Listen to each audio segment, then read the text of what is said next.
As somebody that taught high school and basically educating our new young adults, every last one of us should be scared. These kids cannot read, they cannot write, there is no type of comprehension skills, no type of critical thinking. They cannot do anything on their own. They expect everything to be given to them. So in my class, we did this thing where I made them write once a week. They would have some type of assignment where they would have to write at least a paragraph, meaning 5 sentences. 5 sentences. The amount of assignments that I got in with 1 sentence, 2 sentences, the amount of complaints I got where with the whole 5 sentences, that's too much, that's too much. Can we do 3? Can we do 3? Isn't 3 considered a paragraph? Oh, baby. We are in for a wild ride, y'all. Every assignment that I gave them, there was several students that came to my desk and made me walk them through the entire assignment. Where those who perceive truth may strive to make others see. A big, powerful America, and shoot them for what? On that continent, we are trying to forge a new identity for which we need each other. With the last words on my lips, that I am a revolutionary. And you're going to have to keep on saying that. I found this on my timeline, and I'm hoping that it's getting more attention. This particular video speaks to an issue that I think we all come in contact with to one degree or another. Now, I think I have an analogy that can really help people understand in terms of how we should be treating this the issue currently. Before the housing crisis, my family stayed in, it was a large house, right? And my mother recently divorced my dad, and she would always complain about really the cost of mortgage. I noticed that every time that I would bring this up in conversation, she would literally like hold her head and act as if it was just too much to consider for her to solve this particular issue. And I mean, essentially just, I suppose get a house that's actually affordable. And this right here, this ended up in really just the most logical end case, right? We eventually had to sell our house during this crisis, and we sold it at a loss. And this right here, I remember one moment particularly out of this particular scenario, and that was when I was, packing up the bedroom, and I remember my mom told me that I had to leave my sign on the bedroom door. And when I asked why that was, she told me that the new owners said that they wanted the sign with the house.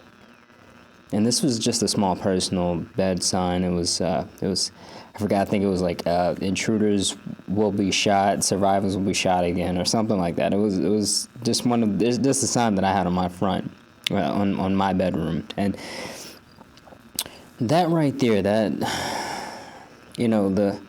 I think the move in itself was already kind of something that was already an inconvenience, but I mean, it was just kind of just par for the course. It was, this is what we're doing. It's a crisis, and we're kind of biting the bullet. But I remember when this particular issue came up, I remember thinking like, wow,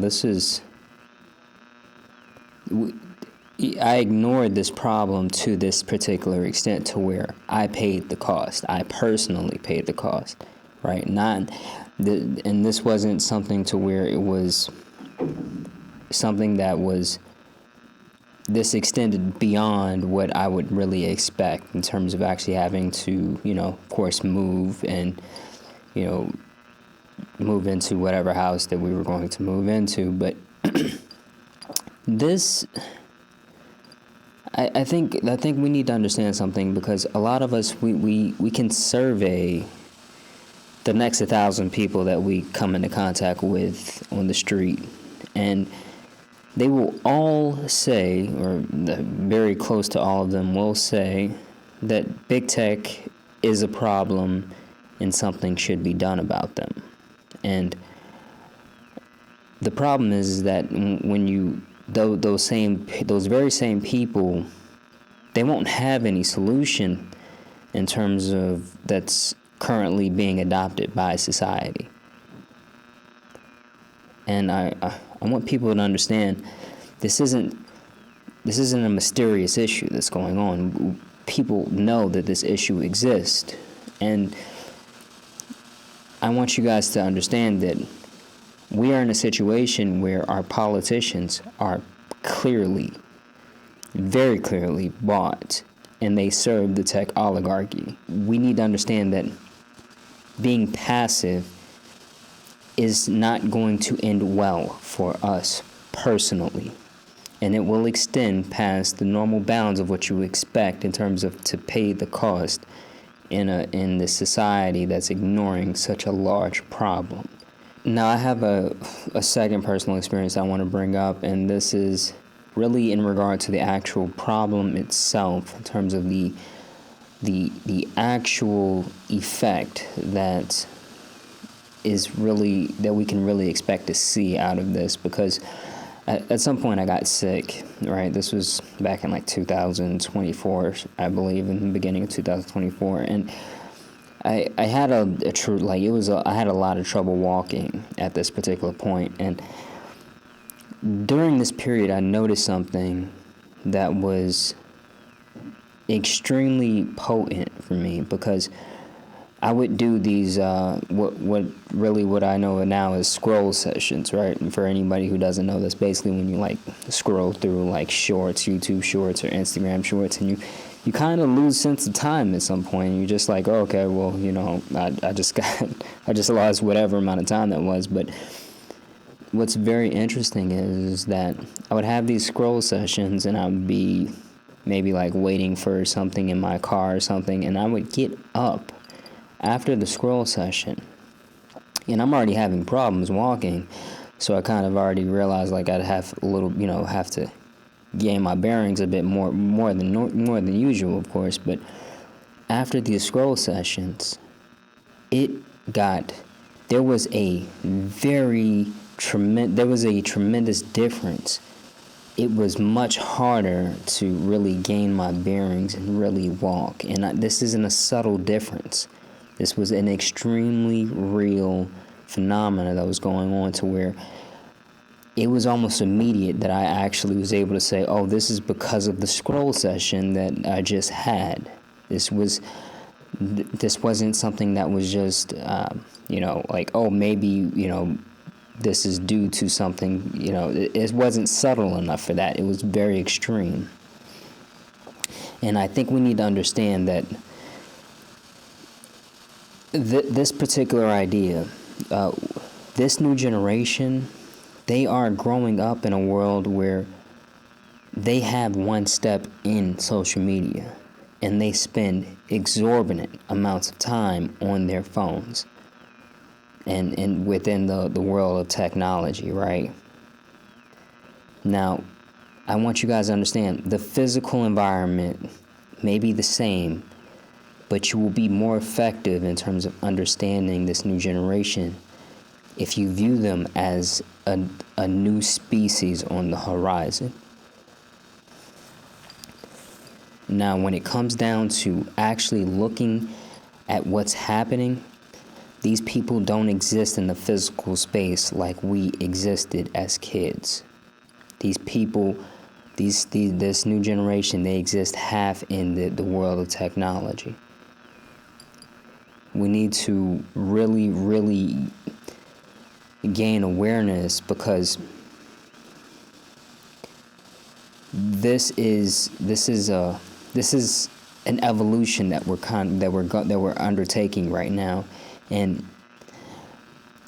I'm not necessarily, I'm not on the side of, oh, we need to completely halt the use of any and all technology.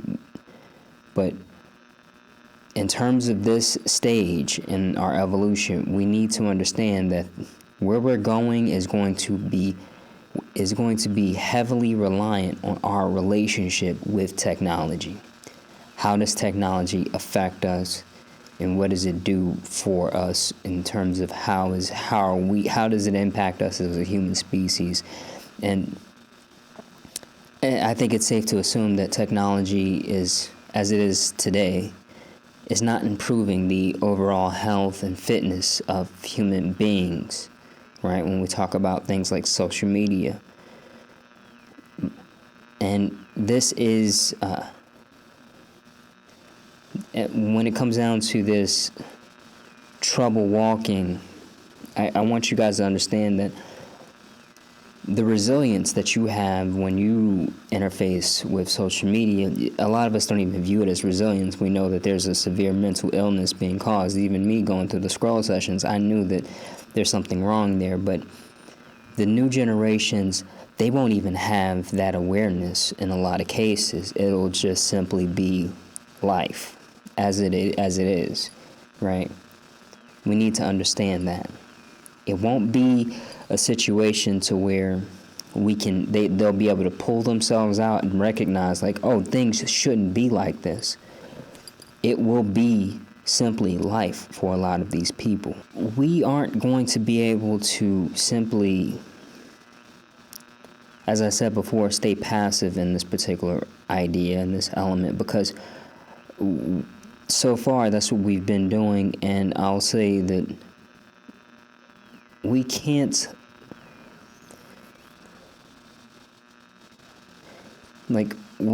simply look at people like Elon Musk, Peter Thiel, Alex Karp, Mark Andreessen, and these weirdos in Silicon Valley, and at the same time, looking at them and seeing them just say insane things and be insane. And at the same, we can't look at them and somehow be confused about why we feel disconnected and dislike the impact that tech has on our youth. These same tech oligarchs are representatives of the bubble that is the culture that's shaping social media and technology, right? So your kid lives in the world that they create. You need to understand that. Your kid lives halfway in their world that they decide, they form, and they shape. And like I said, this isn't going to be something to where we can be passive.